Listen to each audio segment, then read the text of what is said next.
right on time. You know what? Let's get started with the video right now, all right? Let's go over here. All right. So obviously you want to know what I'm going to talk about, right? So I'm going to put the prompt right here, and it says, the pressure and expectations of the OWL exams hang over all fifth-year students at Hogwarts. What does the prevalence of these tests throughout the text, as well as the emphasis various professors place on their results, suggest about the role of standardized testing in wizarding education, and what parallels can be drawn to our current Muggle educational system? So, after reading the book, making my connections and my parallels with our world, I decided to put them into three categories. 1, students stressing over the exam. 2, professors explaining the importance of the exam to their specific class. And 3, the actual importance of the exams. So, chronologically, the first thing that's going to happen is students stressing over the exams. Pretty much how I felt my freshman year. Anyways, what I'm trying to get at here is, before they even started taking the OWL exams, Ron, Hermione, and Harry had a conversation with Fred and George on page 226 about their experience on the OWL exams, right? And what they were told were people were having breakdowns, they had an enormous amount of studying and homework to do the entire time, and they were trying to take brain stimulants trying to get a better grade on the exams. Then, if you're looking at our world, we kind of pretty much have the same exact thing. We have our AP classes, we have our honors classes, we have the SAT, the ACT, all that we have to take exams for. Then we also have entrance exams, and then even higher class exams when we want into graduate school, master's school. It just keeps going. Therefore, even before we take these exams, we know the importance of them. They're then creating even more stress for us before we even have to really worry about them. Therefore, the first thing that's going on is students are stressing over these exams and putting them in a set mindset about them right from the beginning. Adding on to the stress now are professors. First we have Snape, then we have Umbridge, Flitwick, McGonagall, and Sprout all piling on assignments at once. A good example of what they expect is when Snape on page 232 says he accepts nothing less than an acceptable grade on his OWL, of which there's outstanding and acceptable on their OWL exams. Those are the two grades that will basically make you go further in life if you want to do something in whatever OWL exam you just took. That's why in our world, with our AP exams, our SAT, our ACT, we have to get a certain score if we want to get into any prestigious colleges, if we want to go to grad school, med school, any of that kind of stuff. But after a while, once we have 5 or 6 classes that do the same exact thing, they pile on the studying, they pile on the classwork, they pile on the at-home homework, it can start to get to students. That's why on page 263, Harry starts to show these signs of it starting to get to him. He's worried about the assignments he has to do. He's worried about the studying he has to do. He's afraid he might not even pass any of his OWL exams. That is why these standardized tests are mostly based on just our memorizing facts, memorizing procedures, and memorizing how to do them in very specific concepts, very specific problems, actually. And we never truly get an in-life experience from simply just studying on paper, going from one paper to another, and seeing, okay, this is exactly how this has always been done.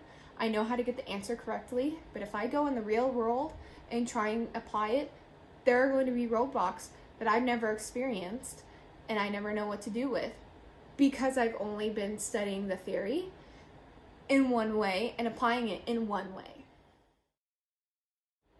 The importance of that clip is that Harry and his friends understand that the teachers that are trying to prepare him for the OWLs, especially and specifically Umbridge, are not doing what they need to be doing.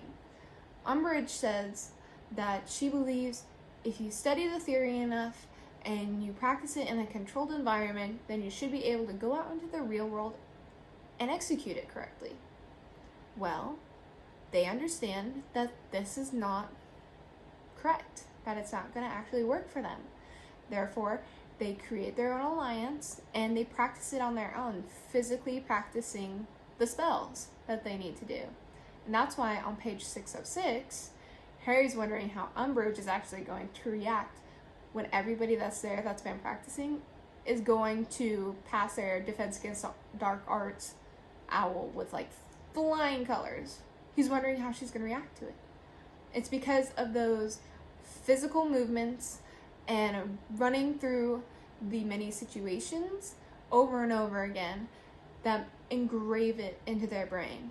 The same thing goes for when Harry's sitting down for his first owl exam, and the first question is about how to make something levitate.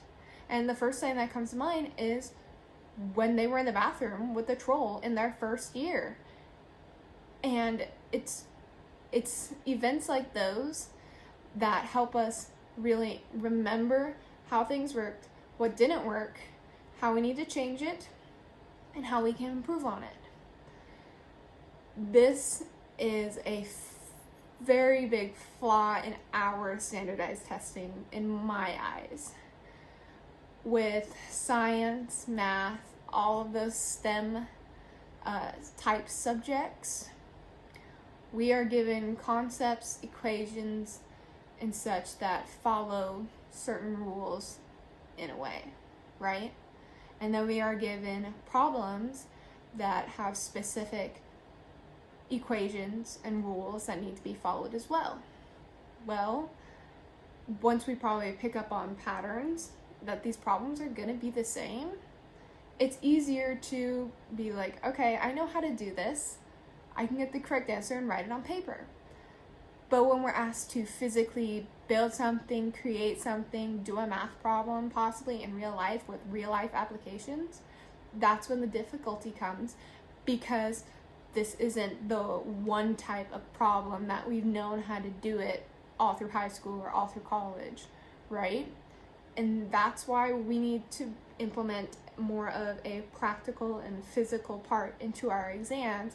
Therefore, we really know, okay, they know mentally and physically how to go through these problems instead of just memorize the facts, apply it, get the answer. My last point is how both the OWL exams and our standardized testing are going towards the same end result. Both of them are trying to show us where we exceed, what our strengths are, and start to push us towards a job in that type of field. Now, for the OWL exams, it goes into what classes you can go into. For in the real world, it's what we want to major into. And then both of them, once you're out of school, you're expected to go out, get a job in that field because you've spent anywhere between 12 to 16 years on this specific field of work for you. That's what both of these exams in the long run are trying to accomplish for you. It doesn't matter if you really like it, maybe you don't, it's not what you're passionate about, but it's what you're good at. So that's what you should be going towards in life. Which in my eyes and in some of my other classmates' eyes, that's not really what we should be doing. You should do what you're passionate about, and that's why standardized testing can also be very frustrating in a sense, because yes, I might be good at this, but it's not what I want to do. Like, I enjoy chemistry, but I know that I'm not passionate about chemistry, and that's not a job that I would want to go into. So that's my presentation. Thank you for listening.